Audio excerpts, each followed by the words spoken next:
Alright, what's up guys? Welcome to another episode of the Matty V Experience. On today's episode, or episode 2, I'm going to cover the transition from UCSB dorm living to IV living. For those of you guys that don't know, IV is Isla Vista. Literally just no one calls it Isla Vista, people just call it IV. So IV is the community right adjacent to UCSB. It's where most college students reside. That's where you're going to find like free birds and the parties, things like that. A lot of fun nights. So one of the first things you're gonna want to do your first year of college is literally, it might be a little early, but start looking for places, start getting ideas of where you want to live in college. Yes, fall quarter might be a little too early to start, but you should also take note that 100 other people are gonna want that same apartment that you're gonna want, and 1,000 other people are gonna want that house on DP if that's what you're into. So you're gonna want to jump on this as soon as possible. Now you're gonna want to find a good group of buddies, people that you vibe with, people that you can trust, because you're going to be living together for a year. Now, you're going to also want to go do your homework. So what I mean by that is go into IV, see what you want. You know, do you want to live close to DP? Now take note, some places are more expensive than others. If you live on Oceanside DP, obviously rent's going to probably be over $1,000 per person, things like that. You know, if you live in the apartments, like on Pardal, you could probably find a place for $600. So do your homework, make phone calls, call leasing companies and see what prices you can get. Other things to take into account is the proximity to campus. So do you want to live close to campus? Like, do you not mind walking 20 minutes to class? Do you want to live closer to the party scene? So what I mean by that is, I would say from Pasado on, from 6'5" to 6'7", Pasado on down, that's probably where most of the party life is going to be. So those houses are usually a lot more noisier, you know, in the nighttime, like people are throwing dangers and stuff. So if you're a studious person, you should probably take that into consideration. Unless you're going to study at the lib, then that's another story. You know, if you want something more secluded or more low-key, you might want to look into like Abrego down to El Colegio and down to the 6-8, like the cuts down there. All right, so now that you have a mental representation of what you want, whether it's a house or a studio or an apartment, and how close or far you want it from campus, go into IV, start looking at places. One of the things that a lot of college students do is that they'll go and knock on people's doors and ask like, hey, can I check it out inside? Like, I'm trying to lease this place for next year. It's gonna sound weird, but we've all done it, so it's something that you can do. It kind of helps you get an idea of how the place looks inside, because it's one thing to look at it outside, and then when you go inside, it can be dirty, it can be clean, but that also depends on who's living in there currently. So one of the things I'd suggest is doing that. Go into IV, start looking at different places, start emailing different leasing companies, different property management companies.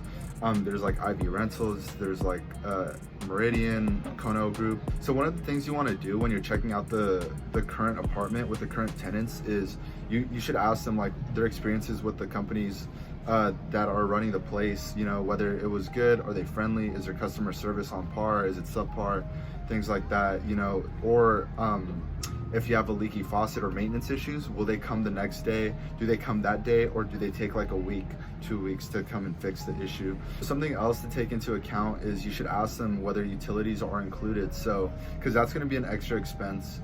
So is the Wi-Fi going to be included? Is that gas, lighting, like all that other stuff, you know, is that going to be part of rent? Or like the other thing would be parking spots, you know, so if you have a car, you might have to pay extra to have a parking spot. If you don't have a car, then you're chilling.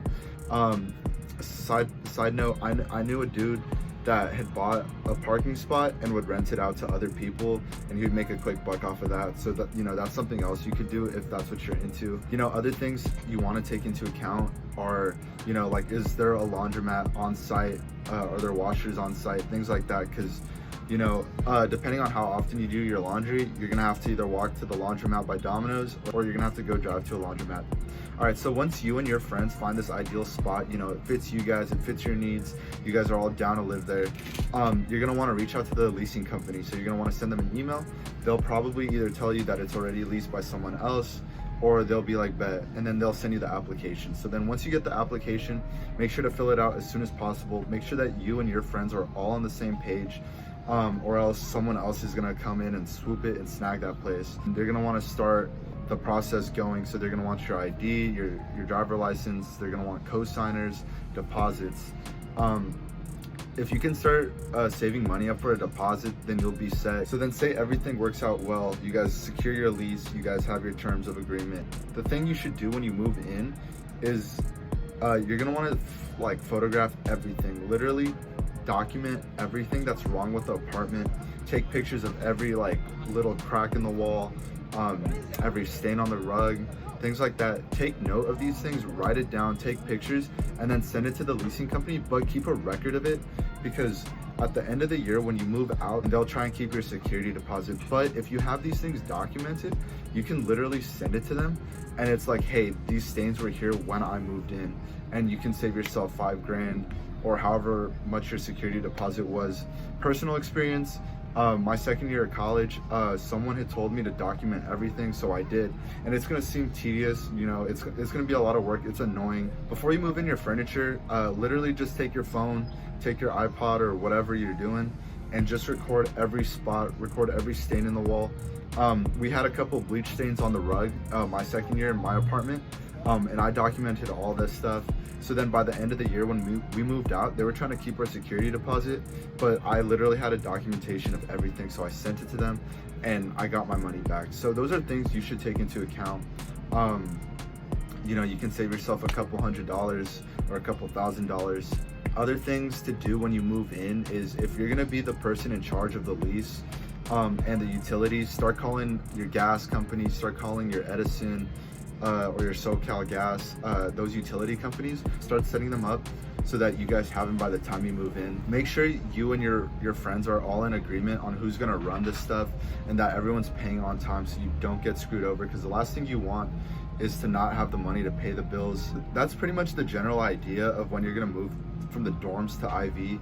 I kind of went over it real quick, but if you guys have specific questions, feel free to leave them in the comments below.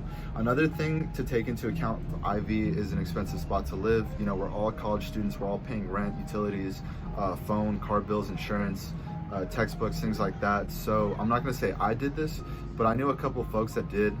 What they did was they would fit extra people whose name wouldn't be on the lease to bring rent down. So for example, if the rent was $1,000 split 2 ways, they would bring in a third person and they'd bring it down to like $333 each. Now, these are things that you might have to keep under the table, because landlords only want like 2 people, you know, to an apartment, or they're gonna have certain limitations, and you're gonna put your name on that contract. If you're gonna end up doing that, just keep it on the down low. Don't let anyone find out about it, but those are things you could do. I'm not saying you have to do it, but those are other options out there. Anyways, I hope you guys found this video helpful. If you guys have any other questions, comments, or concerns, feel free to leave them in the comment box below. If you haven't done already, feel free to subscribe. We're gonna drop another episode coming up in a few weeks. I'll see you guys in the next video. Have a good one.